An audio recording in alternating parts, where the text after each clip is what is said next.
Buenas amigos, hoy nos honra con su presencia una persona que ha tenido la dicha de hacer prácticamente todo dentro de la industria musical, diversificada, talentosísima y querida por casi toda la gente de Puerto Rico que está en la industria del entretenimiento. Estamos hablando nada más y nada menos de Uka Green. Hey, hey, hey, qué bueno estar contigo, me encanta este programa. Gracias por recibirme. Gracias, Uka. ¿Cómo tú estás? ¿Bien? Estoy bien, estoy con mucha gratitud en mi corazón. Qué bueno. Emocionada, ilusionada con este nuevo proyecto y con la oportunidad de en este sexto piso hacer cosas En nuevas. el sexto. Como yo empiezo con todos mis invitados, ¿verdad? Primero, déjame agradecerte por haber aceptado la invitación. Y ahora vamos a pasar a otro. Yo siempre empiezo por todos mis invitados por su niñez. Okay. Cuéntame cómo fue eso. Pues yo soy la hija de una maestra del sistema público de este país. Mi papá nos abandonó. Y Los entonces, abandonó. Sí. Y entonces nos quedamos mi mamá, mi hermano y yo, bajo el ala protectora de un abuelo policía y una abuela que le torcía el pescuezo a las gallinas y las convertía en asopao. Decíales ella y mi abuelo de Barranquitas, mami de Barranquitas también. Entonces mi tío nos crió también, o sea, él tenía su familia, no tenía porque ya murió, con 4 hijos, así que nos criamos todos juntos en esta casa y era una casa donde hubo algunas carencias económicas, donde batallamos mucho, pero fue una infancia muy bonita, donde teníamos todo lo bueno, abundancia de todo lo bueno, de amor, de solidaridad, de cariño, de honestidad, tú sabes, de todo ese impulso que uno necesita. Así ¿Y tu que, papá se desapareció por completo? desapareció. ¿Nunca has sabido más de él? Sí, supe una vez, pero ya era para mí muy, muy tarde. Él hizo otra familia. ¿Y está vivo? No, se murió. Ok. Se murió y yo me enteré de casualidad. Un día que un hijo de él me llamó, de casualidad, que yo no sabía ni qué era. ¿Tu hermano? No es hermano. Es ¿Medio hijo hermano? No, es hijo de mi papá. Ah, Son ok. personas con las que yo no tengo ninguna relación, pero que les deseo bien. No nos criamos nunca Pero tienen con el mismo padre, ¿verdad? rencores. Sí, Ok. tenemos el mismo papá, pero nunca me crié con rencores ni nada. Simple y sencillamente no hubo una relación y nunca nadie de esa familia nos buscó. ¿Pero estaba aquí Nunca. en Puerto Rico o estaba Sí, afuera? aquí en Carolina. Y nunca, ni los abuelos por parte de padre, ni tíos, nadie, nunca ¿No se de trató de ellos. acercar contigo cuando ya No, tú te nunca. haces famosa y estás en todos los Bueno, medios? yo nunca he sido famosa, No pero diga sí eso. sí me recuerdo que una vez cuando yo trabajaba en la revista TV y Novelas, él llamó y me preguntó algunos datos, pero en realidad fue bien extraño, porque yo no... Sí, no. Lo que tú no conoces no lo quieres, ¿entiendes? Pero tampoco lo odias. Claro. Y fue así, fue una cosa extraña. Pero yo nunca me crié con rencor, les deseo todo lo mejor del mundo. Cuando me enteré que se murió, bueno, pues qué pena, ¿no? Pero ellos son una parte de mí que no existe, ¿entiendes? Y yo no te digo, no tengo para nada rencor ni dolor. Mi mamá era muy sabia. ¿Y tu mamá te crió sola? Mami me crió con mis abuelos y Con mi tus y mi abuelos. tío a mí y a mi hermano. Y entonces pues nos criamos bien y nos inculcó muchos principios. ¿Qué hacía tu mamá? Mami era una maestra de escuela pública. Después llegó a ser principal y después estudió una maestría en niños con discapacidad. Wow. Pero siempre en la escuela pública. De ahí se jubiló. Era una tipa tremenda. Era pequeñita, ella hablaba así, como corneta. Ah, ¿de verdad? Pero era una mujer muy inteligente, muy buena, muy sabia, muy creyente. Chulísima. De hecho, yo llevo su apellido. Green es el apellido de mi mamá. Y no me digas que mencione el de mi papá, porque nunca lo hago. No, ok. Y así está registrada en el registro, ¿verdad? No, yo aparezco con mis 2 apellidos oficiales. Con tus 2 apellidos oficiales. Y Uka es un apodo que me puso mi tío desde chiquita. Yo me llamo Rita Aurora. Ay, Dios mío, esta es la primera vez que lo digo. Aurora, aquí Yo se me sabe llamo la Rita verdad. Aurora. Aquí se sabe la verdad. Yo me llamo Rita Aurora. Mi mamá se llamaba Ana Rita. Oye, pero ese nombre Rita Aurora es de estrella de cine también. Bueno, mi mamá se llamaba Ana Rita y mi abuela se llamaba Aurora. Y entonces pues me pusieron Rita Aurora, pero mi tío, Rafin, me puso Uka porque había una canción que era Uki, Uka, ka, pim, pam, pam, para, pum, pim, te acuerdas? Bueno, No me acuerdo ya tú mucho. sabes. Bueno, pues me puso Uka y Uka me quedé. Se pegó el nombre y a ti te gustó, obviamente, para tú Es quedarte que con me estoy ese. acostumbrada. Tú me puedes llamar Rita 200 veces y no respondo. Hay veces en los consultorios médicos que de repente sale el doctor y me dice, te estoy llamando y yo, ay. Oye, ¿y tu crianza con tus abuelos y tu mamá, fue diferente? ¿Qué tú puedes hablarme de eso? Pues fue una crianza buena, fue una crianza donde teníamos que andarnos derechitos porque si no la varita de gandul, donde se Uy. respetaba lo que éramos cada uno, porque en realidad éramos nosotros dos y mis cuatro primos, o sea que éramos 6. De hecho, cuando yo te los presento, te digo, esto es mi hermano y ellos entienden que yo soy su hermana mayor. ¿Compartías cuarto? No. En la Cada uno casa, ellos tenía su vivían en la cuarto. casa de al lado. En la casa. Exacto, ellos vivían en la casa. Siempre iban, mi mamá y su hermanito iban, como él siempre procuraba y siempre nos albergaba y nos protegía y suplía y todo eso. Me acuerdo que mi primer piano, mi primera guitarra me la regaló su esposa y mi piano me lo regaló él. Porque yo estudié música. Yo no sabía. Espérate, a eso vamos a llegar ahorita. Ok. Déjame anotar aquí. Pero me hablaste de carencias. Cuéntame qué tipo de carencias fue las que tú Bueno, experimentaste. en realidad las carencias que hay en una familia típica humilde, ¿no? De un sueldo de maestra, luego mi abuelo murió, así es que te podrás imaginar, y mi abuelita no trabajaba. Mi tío suplía la mayoría, pero por ejemplo, nosotros vivíamos en Country Club, y entonces cuando yo tenía 9 años, nos mudamos a Monte Carlo. Porque mi tío se mudó a Monte Carlo con su esposa y sus 4 hijos y allá fuimos nosotros también porque vivían juntos todo el tiempo. Y entonces en aquella época yo estudié toda la vida hasta sexto en escuelas públicas donde mami era maestra, pues allá iba yo de maestra. Yo estudié en Ángel Ramos con la hermana de Gilberto, la hermana de Diana y yo estábamos en No la misma diga. clase, sí. Entonces, luego en la José Alberto Padilla y luego en la Felipe Gutiérrez y ya en séptimo grado un año en el Colegio Bautista y después en el Colegio del Carmen. Pero cuando llegamos al Colegio del Carmen, pues un colegio, aunque no era uno de los colegios de alta categoría, pues requería unos esfuerzos económicos. Y el otro día me estaba acordando de una chica que se llama Cristina, que es un año mayor que yo, de una familia cubana que se había mudado a Monte Carlo. Y ella me pasaba los uniformes y las camisas, que estaban muy bien porque, claro, los cubanos estaban recién llegando a Puerto Rico y tenían esa costumbre de ayudarse unos Sí. a otros y de pasarse las cosas. Y entonces, mis amigas Pamela, Rosario y Esther, que vivían en la esquina, de padres cubanos también, Pamela me pasaba los libros porque yo era intermedia entre ella y su otra hermana. Así que ella me pasaba los libros y yo se los pasaba a Rosario. Y el papá de Pamela, don Silvio, que está vivo, tiene 90 y pico de años, y su mamá, doña Julia, también, trabajaba en la Datsun.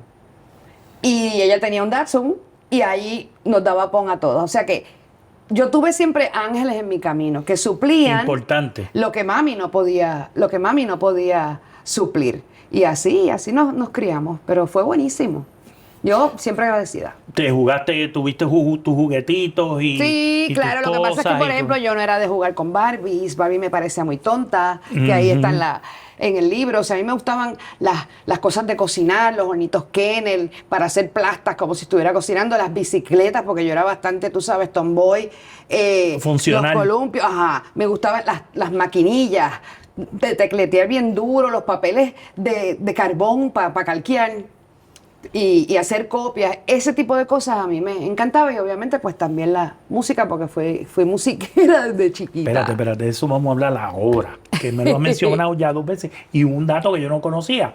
Cuéntame tu educación en la música, cómo llegó, a dónde llegaste y cuándo se acaba, Pues, o no se ha acabado. Bueno, yo tomé 8 años de guitarra, que en aquella 8 época... años. Sí, en aquella época se estudiaba con maestros aparte, y con un profesor que se llamaba Don Gustavo, no me acuerdo el apellido, 8 años. Y 5 de piano con O una sea que yo te maestra entrego privada. una partitura y tú la puedes leer. Bueno, ya no me acuerdo tanto, pero, Ok. pero sí, aprendí solfeo y todo. Luego, cuando fui a la universidad, las electivas las hice en apreciación musical. O sea, tú Así sabes lo que es que- un sí, que es un do, que es un Sí, la. claro, esto. claro. Y entonces, Wow, por tú ejemplo, puedes hablar en ese lenguaje a con mí otros me aceptaron músicos. en la libre de música, pero mami no me dejó ir Porque en aquel entonces yo tenía que coger no sé cuántas guaguas, imagínate, yo la mayor, la nena, que no, y ella preocupada y no sé qué, y no me dejó ir para la libre, pero me habían aceptado ahí. Menos mal, porque yo creo que yo hubiera sido como músico. Y me dijiste que estudiaste guitarra y piano. Guitarra y piano. ¿Y piano, cómo fue eso? Pues bien, entonces no era tan buena, era mejor en guitarra que en piano. Y no me gustaba cuando te ponían do, la, solfear, ay, eso no me gustaba. Pero yo tocaba mucho de oído, Pero siempre tuviste esa afición por la música, ¿verdad? siempre, siempre. Yo digo, como son las cosas, ¿no? Que años después voy a trabajar en una industria de la música que por lo que entiendo, ¿no? Más o menos el vibe y lo que es la vida de los músicos, pero fue interesante. Fue interesante. Y entonces, bueno, te criaste ahí. ¿Dónde estudiaste? Cuéntame. En el Colegio Nuestra Señora del Carmen, de octavo a cuarto año, me gradué en el 78. 78, el mismo año que yo. Ajá, y entonces de ahí pasé Sí. a la UPI, a la Escuela de Comunicaciones de la... Diablo, a la Yupi. A la Te Yupi. aceptaron en la Yupi. Sí. Tú tenías buenas notas. Sí, Estabas tenía bien. buenas notas. A mí siempre me ha gustado estudiar. Ok. Siempre. Quizás no tengo una inteligencia así muy grandísima, pero siempre he sido de ¿Y qué de mucho estudiaste en la estudio. Yupi? Pues este cuento es bueno. Yo entré a estudiar biología marina. Biología Pero marina. Ni me preguntes cómo, porque yo soy la estaca donde amarraron las cobardes. ¿Entiendes? Yo veo un caculo, yo veo una meba, yo veo cualquier cosa de esas y salgo corriendo. ¿Pero de dónde salió Ay, yo eso? no sé, yo creo que en aquella Jacques época Cousteau, los programas de sí, Jacques había Cousteau. Jacques Cousteau y había las revistas de Sports Illustrated y todo era como de, tú sabes, de mar y de, yo no sé, me entró una locura. Y en el primer semestre, mami me dice, mira, hay una escuela de comunicaciones y van a dar un examen, yo no sé cómo ya se enteró, y yo lo cogí y aceptaban a 50 estudiantes. Y a mí me aceptaron. Y ahí Cambiaste. entré, cambié. ¿Y Cambié. qué te llamó la atención de la Escuela de Comunicaciones? En realidad, lo que era el currículo, que era como más general, era las comunicaciones en ¿Tú te general. veías más o menos interaccionando más con las personas? Sí, yo me veía, a mí siempre me gustó escribir. Ok. No estaba definida, Tú no. tienes increíbles social skills. Ah, Eso gracias. lo sabe un montón de gente. Pero tú los tenías a esa edad. Ya tú sabías Sí. que tú te ibas a ir por ahí. Por No, eso mismo. no. ¿Tú eras bien sociable con la gente en Sí, ese? sí. Ok. Yo siempre he sido muy sociable, muy pachanguera, muy amiguera, Ajá. muy Perfecta para la cuentera. cuestión de la comunicación. Exactamente, pero no estaba tan y tan definida hacia, yo soy esto que soy hoy, ¿entiendes? O sea, yo he caminado 63 años para por fin encontrar lo que yo soy. Pero sí me gustaba, tú sabes, la comunicación, trabajar en los periódicos, la dinámica esa de antes, de las galeras, de las fotos que las revelaban, correr para aquí para allá, pues yo trabajaba en ¿Y te gustaba en escribir? las mesas. Sí me gustaba, pero yo no era reportera. No era No. reportera. Yo, si había que escribir algo, pues sí lo hacía. Sí, pero pero estamos yo más hablando o de menos aquel estaba en entonces, porque ahora tú eres escritora de Exacto, libros y exacto. de obras teatrales. Sí, bueno, y- cuando estuve en El Mundo, sí escribía con frecuencia en el periódico El Mundo, pero no, lo mío no era la noticia. Yo creo que cuando yo entré a las relaciones públicas, que fue de casualidad y fue como agente de prensa de Luis. ¿Esa fue la ya primera vez? Sí, yo trabajaba yo trabajé en el diario Eso La fue Prensa. 89, algo así. 89, exacto, pues yo estaba recién casada. Yo entré primero al diario La Prensa en Nueva York, de ahí al periódico El Reportero, de ahí al periódico El Mundo, de ahí a la revista TV y Novelas Puerto Rico, que Wow. se acababa de abrir. Y entonces, cuando cerró la revista, por problemas financieros, ahí me llama Luis y me dice, mira, mami, tú no serías como mi agente de prensa porque no habían PRs, eran agentes de prensa. Y entonces ahí yo que estoy sin trabajo, pues agarro y empiezo a trabajar con Luis Enrique y con Gilberto. Con los dos a la Gilberto, vez. con los dos a la vez. Como, Mira, qué par. sí, pero era como... Pero estaban tú sabes, empezando. Estamos hablando del Luis ya 89. estaba pegado, sí, Luis pero tenía ya sus estaba cosas, sí, pegadito, y bueno, estaba. Gilberto también. Pero no había una disciplina y no había una costumbre de relaciones públicas en el entretenimiento. Sí habían esfuerzos y habían cosas que se hacían, pero no era la cuestión de estrategas que fue creciendo después. ¿Y dónde aprendiste eso? ¿Cómo te autoeducaste en eso? Yo creo que mi época de periodista, especialmente en el periódico El Mundo, donde dirigí la sección de espectáculos, me permitió asomarme a ese lado, ¿no? de los que nos traían la información. Y entonces, de ahí más o menos, yo creo que fue como orgánico, porque no había, yo creo que sí que estaba Elga ya en sus inicios, o no recuerdo si ya estaba en TVI, yo creo que ya había iniciado su carrera como relacionista, estaba creo que Noelia en RMM, o sea, sí habían, Dios mío que se me van a olvidar los nombres y me van a matar, pero sí habían un par de personas, pero era como un híbrido, era como un... ¿Y cuándo es que tú dices que esto es lo que yo quiero hacer y esto es lo que me gusta a mí? ¿Cuándo fue que tú dijiste, yo me voy a ir por esta línea porque esta línea es la que yo prefiero? Pues ¿Cuál fue ese momento? Yo creo que cuando empecé a trabajar con Luis Enrique, descubrí que yo servía para poder aportar en la dirección de una carrera. Y que yo tenía... Y sumarle valor. Exacto, sumarle valor a esa carrera. Cosas que luego comprobé con muchísimos artistas, especialmente cuando me contrata Universal Music y me toca trabajar a Bisbal, que era un total desconocido. Y entonces ahí yo siempre digo, Robbie, que nosotros tuvimos el privilegio inmenso de vivir la época de gloria. La época de oro de la música. En términos de la industria. Entonces en aquella época sí tenías que hacer unos planes, sí teníamos que desarrollar. A mí me gustaba desarrollar, construir carreras. A mí lo demás como que no me encantaba. A mí lo que me gustaba era trabajar con alguien desde cero y ya luego verlo crecer. Hasta el momento en que no me necesitaba más, porque la realidad es que cuando crecen no te necesitan. Pero sabes que no es un trabajo muy fácil.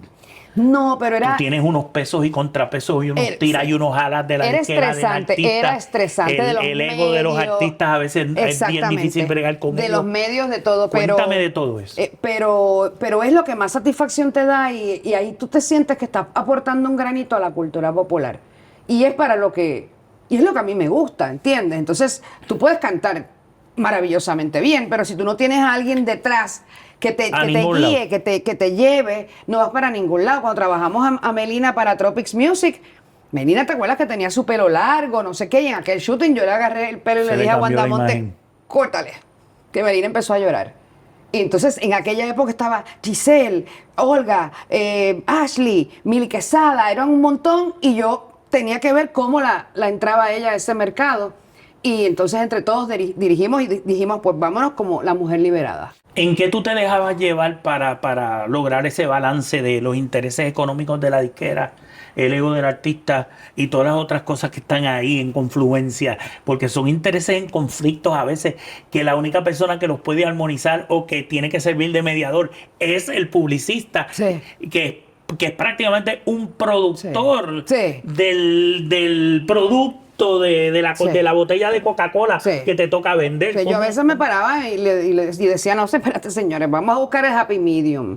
O sea, al artista le decía bájale 2, que tú todavía cuando tú te ganes el Grammy, entonces tú me dices lo que yo voy a hacer. Eso es un riesgo. Claro, pero tenía la suerte, la bendición de que ellos confiaban en mí.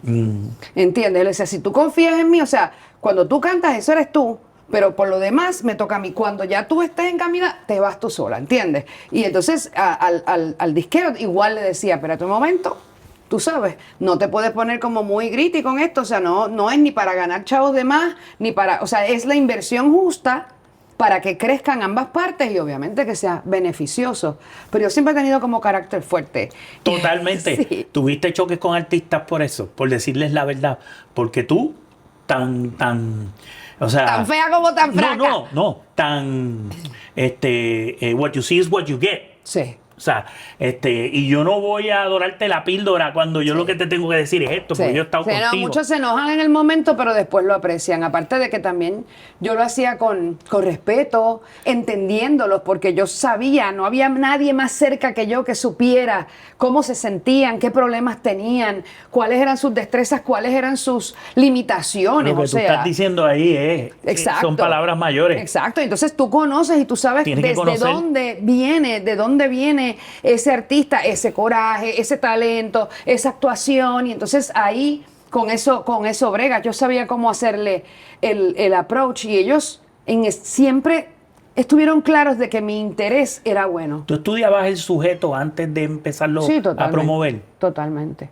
Totalmente. Y en aquella época era con biblioteca, o sea, tú ibas y buscabas, y yo buscaba recortes de periódico, escuchaba la música para adelante, para atrás, para adelante, para atrás. Cuando estábamos en Universal Music, en el grupo de John Echevarría y después con Walter Korn, nos reuníamos todos y agarrábamos, no sé, a Juanes. En el en la mesa del brainstorm. Y era una vez al año que se hacían 2 veces al año. Se hacía esa reunión y veíamos, yo decía, pues yo lo veo naranja y aquel yo verde y aquel no, pero yo marrón. Y de repente seguíamos y seguíamos que decíamos, rojo, rojo, vamos con el rojo, ¿entiendes? O sea, buscábamos ese punto de encuentro entre todos los departamentos y salíamos a defender ese proyecto. Pero los artistas creo que siempre estuvieron claros en que yo tenía un interés bueno y positivo hacia ellos y que nunca fue de lucro. Yo Pero nunca gané un chavo, nunca. Eso fue en la época que tú habías dicho hace un segundo, la época de oro de la música. La época, y los planes eran, además éramos,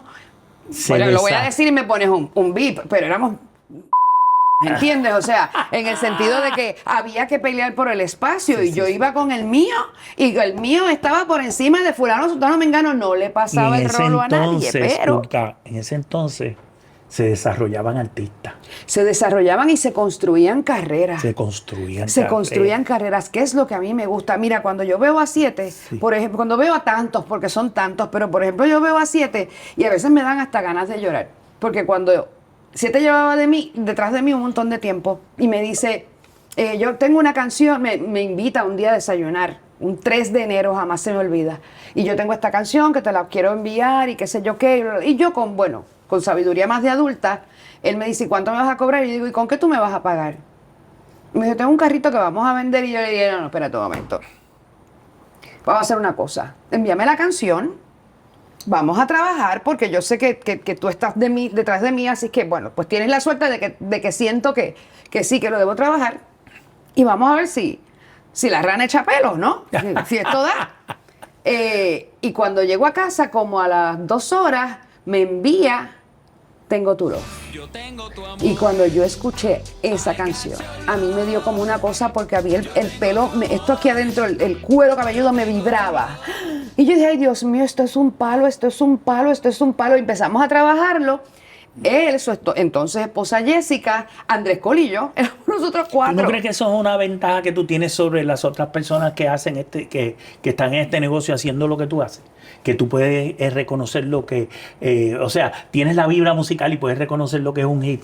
Porque no todas las personas que hacen lo tuyo tienen esa capacidad. Yo creo que tiene que ver con tu afinidad musical. Yo pienso que yo tengo... Muchos artistas me mandaban las canciones para ver qué yo pensaba. Para que tú opinaras. Sí. Sin saber el background que tú tienes musical. De Bisbal, El Ruido.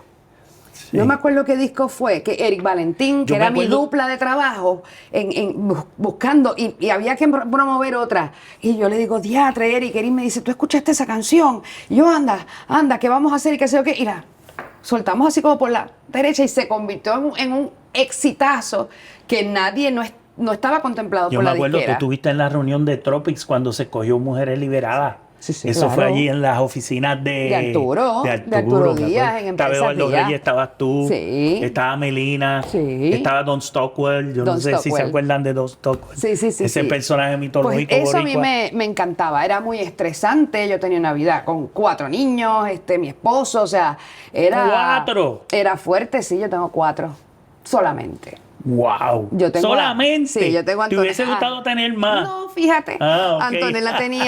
Antonella tiene 32, Lorena tiene 31 y tengo unos gemelos que cumplen ahora 24 años, que los parí a los 40. Y con aquella bombolla. Ayer le estaba diciendo a mi marido, cuando yo trabajé con Giselle, que es mi gran amiga durante muchos años, cuando hicimos el video de Júrame, estaba con el Gangster. Sí, cuando hicimos el video que fue instrumental en mi carrera, Tony Sánchez, siempre le estaría agradecida. Cuando hicimos el video de Júrame en un velero en Miami, el modelo era Eli Kai y estaba Giselle y Eli grabando y todas las cámaras y qué sé yo qué, y yo abajo con la barriga de los gemelos. No diga. Wow. Bien gracioso. ¿Tú crees que se haga eso que se hacía en ese entonces para coger ese artista y desarrollarlo. ¿Tú crees que eso se esté haciendo ahora? No, para nada. ¿Verdad? Algunos sí. Y es una La pena. mayoría son productos de tipo- microondas. Sí, Sí. tú lo metes al microondas. De air sí. fryer, Sí, de air fryer, de air fryer, air sí, de air fryer. fryer. Pero es una pena porque no se gozan ese proceso. Yo estudié It's coaching. about the journey. Me certifiqué como coach y una de las cosas que se dice en coaching es... ¿Coach de qué? Yo soy coach de vida especializada en resiliencia y Oh. psicología positiva, que me lo hice a los 61, hace 2 años. Entonces, lo que se dice es que lo más importante es el proceso, donde tú descubres tus destrezas, tus limitaciones, donde te caes, te levantas, cambias, vas decidiendo y vas logrando y no sé qué. Entonces, ese proceso, los artistas de ahora, muchos de ellos no lo tienen y brincan.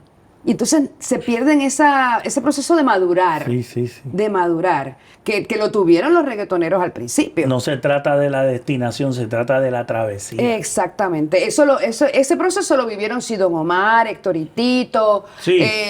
un montón de Sí, porque reggaetoneros. estaban empezando con... Yankee, que tuvieron sus carreras construyéndolas, que eso es muy sabroso, porque ahí es que se vive de verdad. Sí, fueron con los la originadores. música. Y tú estuviste en eso también. Sí, sí, sí.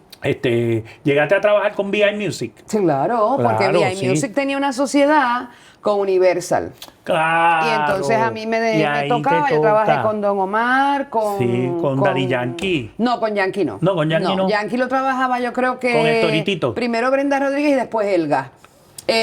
Con Héctor y Héctor y Tito, trabajé con Baby Rasta y Gringo, después con Rakim y Kenway, que fui hasta con ellos desde que empezaron. Recuerdo que fui con ellos a Chile, a Viña del Mar, a sus premios. Trabajé un montón de reggaetoneros. Los últimos fueron Balvin y Fade. ¿Qué es lo más que te gusta a ti de ese trabajo específico? Porque ya mismito empezamos a diversificar, porque tenemos que cubrir, pudiéramos estar aquí 2 horas hablando de esa 2 parte días, tuya, 2 sí, 2 días. días, pero tenemos que ir a la parte de tuya teatral, de compositora, de escritora de libros, o sea, tenemos que cubrir bastante, pero para ir resumiendo, ¿qué aprendiste de esa faceta de tu destreza, de tu servicio, de lo que desarrollaste como lo que desarrollaste como educadora de esas personas? Bueno, aprendí que todo lo que se hace con pasión, sin pensar en el lucro personal. Yo siempre estuve bajo perfil, yo no daba cara. Yo vine a salir con mis proyectos muchísimos años después, pero yo pienso que en el éxito de tu cliente o de tu artista, de esa persona con la que tú convives, ¿no? Cuando estás en esas promociones, es bien satisfactorio y va por encima de lo que tú puedes ser, ¿entiendes? O sea, tienes que ser muy dadivoso, no puede haber egoísmo, porque la estrella es esa persona, no eres tú. Y entonces regocijarte y vivir el éxito de los demás es un proceso de tanta madurez y de tanto crecimiento en tu interior, Aunque tú muchas sabes. de esas personas no te lo agradezcan realmente. Sí, pero bueno, a mí No se gracias a Dios. acuerdan. Bueno, Hay mucho de- no, a mí yo tengo buena suerte. Tú ahí, tienes buena suerte, tengo ¿no? buena suerte. Pero yo conozco de Sí. muchos que han hecho Sí. cosas inmensas por un montón de gente y al final pues no los Sí, tienen no, allá yo en una gracias a esquina, Dios no he se les da cultivado crédito. grandes cariños y Sí, tú eres amiga de todos los que lograste, sí, o de bueno, los con los que de trabajaste. todos, tengo buena, De muchos, por tengo ejemplo, buena Luis relación. Enrique. Sí, no, Luis es mi hermano. Luis es mi hermano. Giselle. Giselle es mi hermanita también del Trabajado alma. con ella en obras. Sí, no, yo tengo, gracias a Dios, muchos buenos amigos artistas y los admiro, y les digo la cosa como son, pero son muy buenos. El otro día le mandé por WhatsApp lo del libro y no sé qué, y Balvin me contestó. Y me dijo, éxito, mi Uca. Y tú dices, una figura como él que no tiene que, porque tú sabes, Antonio Orozco también de vez en cuando que ya andan por nos la estratosfera. whatsappeamos. Exacto, Fonsi es un tipo que siempre conmigo ha sido muy Fonsi. cariñoso. Y yo viví el proceso Despacito Sí. como parte de un equipo, Sí, sí, ¿no? sí, De cuando nos claro, dijeron claro. hay que salir a pelear con esto. Y hay muchos artistas que me tratan con mucho cariño y yo me alegro de haber sembrado, tú sabes. Aunque, Juca, aunque hubiéramos peleado. ¿Cómo tú hiciste la transición a otras cosas? Por ejemplo, vamos a hablar ahora de cómo hiciste la transición a la televisión. ¿Cómo fue eso? Pues no fui yo, eso fue Yolanda Rosalí, que era la productora de Tu Mañana y quería hacer un panel para discutir algo de los billboards o no sé qué. Y me llamó, yo le dije, yo creo que tú estás loca y estás tripeando. Porque yo yo ni linda, ni flaca, ni expresándome bien y no sé qué. Me dijo, no, chica, pero ven, es con José Santana y Julio Núñez y lo discutimos y bla, bla. Pues quedó tan chévere, pero a mí me pasó que yo acostumbrada todo el tiempo a ir a televisión, a mirar a través de las cámaras Claro. cómo se ve el artista y chequear, pues yo veo el monitor hacia el lado de acá y el programa encendido y yo arreglándome porque no tenía como conciencia de que ya estaban Sí, que ya grabando. estaban ¿no? al aire. Yo nunca había estado del lado de acá.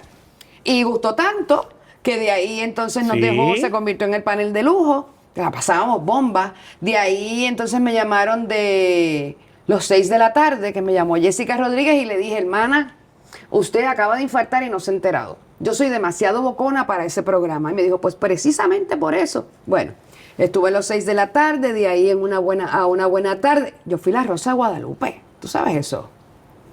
¿Tú sabías eso? No. Pues La Rosa de Guadalupe, que es una serie famosísima. Sí. Y entonces yo decía, oye, La Rosa de Guadalupe, esto, lo otro, no sé qué. Y entonces me ponía un vientito porque No diga. Ay, Dios mío. Y entonces de ahí me llamaron a Noticentro. Y ahí En llevo ya 6 Noticentro, años. Sí, exacto. sí, sí. Pero fue orgánico, fue una cosa me fue llevando a la otra. Ahí empecé, desde que empecé como a inspirar, no porque me lo propusiera, sino porque si había un tema, pues yo aprovechaba y le decía a las mujeres, pues mira esto, lo otro. Tanto fue así que entendí que mi responsabilidad era estudiar y certificarme como coach para poder hacer Ujú, las cosas en propiedad. ujú. Y así fue. ¿Cuál es el secreto para ti de la televisión? ¿Qué es lo que...? Porque tú sabes que la televisión es un animal raro. Sí, es muy raro. Sí, y entonces tú sabes que te están viendo miles de personas, pero tú no lo sientes, pero a la misma vez sientes la presión sobre los hombros Sí. de que eso está ocurriendo. Sí. Pero entonces el truco está en olvidarte de eso. Exactamente. Pero olvidarte Y como a medias, porque a mí, como por a ejemplo, medias, una vez en exacto. los 6 de la tarde en ese desaparecido programa se me escapó una palabra. Eso es lo ¿Tú que te voy a preguntar. ¿Cuál es tu secreto? Yo creo que, nada, relajarte y pasarlo bien. Pasarlo bien. Esta conversación que tengo contigo, que están todas estas cámaras por ahí, pues yo estoy concentrada Sé tú. en hablar contigo. Y bueno, pues si metemos la pata, pues ya se arreglará. Pero aprovechar también el momento. Tratar de aprovechar que estás llegando a miles de personas, porque la televisión seguirá siempre existiendo Sí. porque es un medio tradicional, aunque cambie el formato. Sí, sí. Aunque sean más live las Y cosas ahora tú que le se puedas, están... tú sabes, dirigirte a ellos y decir cosas que sean positivas. A mí me da mucho miedo en ciertos programas porque yo la realidad es que no tengo... Yo siempre he dicho que yo tengo una inteligencia medianita. Tú también tuviste que ver algo con uno de los programas de canto, ¿verdad? No, el de Objetivo Fama. El de Objetivo Fama. No, yo fui en la primera puesta en escena que tuvieron, yo fui como jurado invitado. Tú fuiste como jurado. Me hubiera encantado yo estar me como acuerdo. jurado. De todo, porque a mí eso me gusta. No, y servía perfectamente para eso. Y cuando después hicieron una de las ediciones, la primera vez que yo vi a Juan cantando, llamé a Universal y le dije, este va a ganar. Fírmalo. Fírmalo. Y lo filmaron. Y lo firmaron. Y sacó varios Y lo discos y firmaron. muy Y buenos. cuando vi lo de Operación Triunfo, le dije a mi marido que está aquí, yo le decía, mira, yo voy a trabajar con este muchacho. Con Bisbal, Bisbal. que no ganó. No ganó, No ganó. pero fue el más famoso de todo el mundo. Exactamente, qué cosa, Sí, esas ¿no? son las ironías de la vida. Sí, uno tiene instinto. Uca, ¿y qué te gusta más entre esas dos? Después te pregunto de la otra. Entre la televisión y la publicidad de artistas. ¿Qué tú crees que Yo te creo que han gusta sido más? etapas. Yo me disfruté ser publicista o ser relacionista, me lo disfruté al máximo, tengo unas experiencias increíbles, crecí hasta más no poder, o sea, yo creo que yo hice un nombre, un buen nombre, un nombre honesto y un nombre exitoso, que ahora lo digo, antes me daba mucha pena decirlo, pero sí, ahora estoy en el proceso de reconocer que no pasa nada, o sea, yo puedo decir, mira, sí, yo fui una relacionista muy exitosa, como otras tantas, no es que sea la única. ¿No te gustaría volver a eso? Todavía tú haces cosas. Tiene que ser algo que me huele la cabeza. Tú das mucha consultoría. No, No, ya no. No, tiene que ser algo que hice un congreso de escritores que tuvo Ivonne Class en el Bellas Artes de Cagua, que habían premios Nobel y premios de literatura. Tiene que ser algo que me vuele la cabeza, tiene que ser alguien que quiera mucho para envolverme otra ¿Y te vez. tiene que gustar la música también, por si acaso? Yo he trabajado mucha música que no me gusta. Ah, ¿de verdad? Claro, Ok. pero en estos momentos me tiene que gustar la música. Si voy a hacerlo, Si te van a sacar de donde sí, me estás, tiene de que tu gustar, me comfort tiene que zone. gustar. Pero porque estoy muy envuelta en lo mío. Yo hice un quantum leap y una apuesta por lo mío. Yo creo que es momento. Tú sabes. Oye, y la televisión específicamente, ¿tú crees que la tengamos de aquí a 10 o 15 años? Claro, claro. Cambiará el televisor, los cuadros que salen del 4K, no sé qué, bla, bla, pero siempre existirá. ¿Y YouTube porque no se la va a llevar por el medio? yo creo que YouTube siempre va a acaparar el público joven, pero como siempre va a haber una generación envejeciendo, pues para esa generación que quizás es más complicado el sistema de YouTube, pues van a optar por la televisión local. Sí, pero los eventos deportivos y las cosas que son Ah, no, prácticamente reality, ahí se va todo el mundo. Sí, pero Por hay que- ejemplo, el hay que juego de apoyarla. baloncesto de anoche, que solo tiene que haber visto... Yo no sé nada de deporte. Ah, tú no. Tú puedes decir así, yo no sé nada, pero no sé ni de qué me estás Pues hablando. para eso es esto aquí, Pero- para saber esos secretos. Pero yo pienso que la televisión siempre existirá, cambiará, se reformateará, Y hablándote ahora de la publicidad de artistas, ¿tú crees que en algún momento volvamos a lo que era antes? Que las disqueras vuelvan a coger los talentos y los desarrollen y los lleven. Ojalá que los artistas descubran que tener una disquera tiene unas ventajas. Porque yo sé que ellos de repente, no, porque el negocio, claro, no es lo mismo. Si lo hago yo solo con mi equipo acá, me gano más que estar en una disquera, que tengo que darle. Yo espero que en algún momento dado descubran las ventajas de lo que es tener una disquera y que las disqueras refuercen su personal. De manera que los artistas se entusiasmen, porque si hay una disquera que tiene unos caballotes, pues tú sabes, y un modelo de negocio que sea atractivo para ellos también, pues ahí va a cambiar la Cuca, a cosa. mí me gustaría saber, de una persona así conocedora como tú, ¿cuál es tu opinión del reggaetón y cómo llega al éxito el reggaetón? ¿Qué fenómeno tú entiendes que está envuelto ahí? Si es un fenómeno social, si es un fenómeno generacional. Es todas las anteriores. Social, generacional, musical. Yo creo que el reggaetón era lógico que naciera un ritmo de la hasta calle. punto de lógico. Claro, es lógico, los ritmos de la calle, los ritmos que se crean en las aceras, en los barrios, siempre va a haber un boquete por donde van a florecer. Y lo prohibido, ¿verdad? Una vez tú prohíbes algo a unos Exactamente. menores. Aparte de que el reggaetón tiene algo muy particular y es que los reggaetoneros son muy entregados, son muy dados a trabajar. Se meten en un estudio hasta las tantas de la mañana, graban 10 canciones y de esas a lo mejor una pega o una es un éxito, pero ellos no le tenían miedo, hacían las cosas por 5 pesos. En principio eran colaboradores. Acá en los otros géneros, fajones. no puedo invitar a fulano porque me roba el show y no sé qué. Ellos vinieron con una mentalidad a romper todo el esquema que había. Entonces los artistas viejos o tradicionales han pasado a la salsa y el guayacán al adaptarse a este estilo de los reggaetoneros que se quedaron con el canto porque los tipos pues llegan, tú le pones una luz y cantan y no sé qué. Es otra cosa, aparte de que es un reflejo de la sociedad. ¿Y a ti te Punto. gusta el reggaetón? A mí me gusta el reggaetón, a mí no me gustan las letras del reggaetón. A mí El contenido. Exacto. A estas alturas de mi vida no es cónsono con lo que yo soy como mujer, esposa, madre, abuela, coach. No me gusta. A mí me gusta el ritmo, me gusta el arrojo, me llevo muy bien con ellos, trabajo muy bien, me gusta su estilo, lo originales que son, que no tiene que ver nada conmigo, pero su originalidad, su esencia. Pero las letras no estoy de acuerdo. No estoy de acuerdo y creo que tienen que cambiar. Tiene que llegar un momento en que tienen que suavizar. Cuca, Tú y sabes. este fenómeno de que el reggaetón ya no usa los canales tradicionales de promoción de música, que a ellos no les importa si suenan en la radio, que a ellos no les importa si están en los lugares aquí cerca de nosotros. Ellos lo que les importa es colocar esto en una plataforma internacional mundial y ahí Porque echarle esta todo el generación esfuerzo. es totalmente así. Mis hijos son así, o sea, ellos han nacido con otro chip, no es el chip nuestro en el cerebro. Ellos, vamos, mi nieta tú la ves con el teléfono, de saber hacer scroll y todo. Ellos nacieron con otra perspectiva, no es la nuestra. La nuestra, nosotros éramos dentro de una caja. Insular. Y quien se haya inventado la caja, nosotros ahí nos metimos e íbamos así.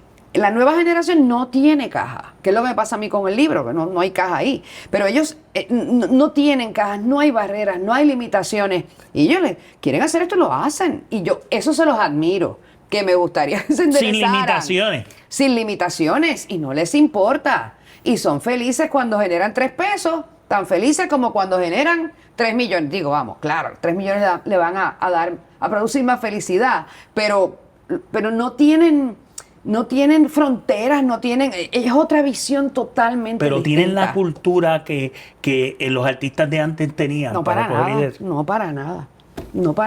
para nada.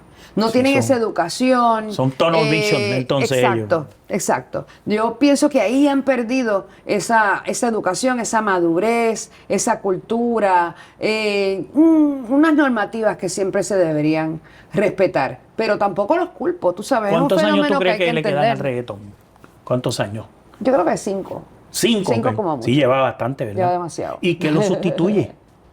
Tú que tienes Pues tanta le experiencia. toca a todos los demás géneros, Los que vienen de abajo. vienen detrás, reinventarse, y los que están esperando su oportunidad, inventarse. ¿Sabes tú qué viene por ahí? Que se viene No tengo ni idea. desarrollando, ¿no? No tengo ni idea. El nombre Ucagrín en la industria del entretenimiento es sinónimo de erudición. Sus 30 años en estas lides sin duda la capacitan como una de las mejores publicistas artísticas de Puerto Rico. Pero su versatilidad, humor, inteligencia, creatividad y destreza en la redacción la han llevado a diversificarse a otros parámetros de la industria. No se pierdan el próximo episodio de Zoilo Directo, donde entramos en detalle sobre su nuevo proyecto, un libro.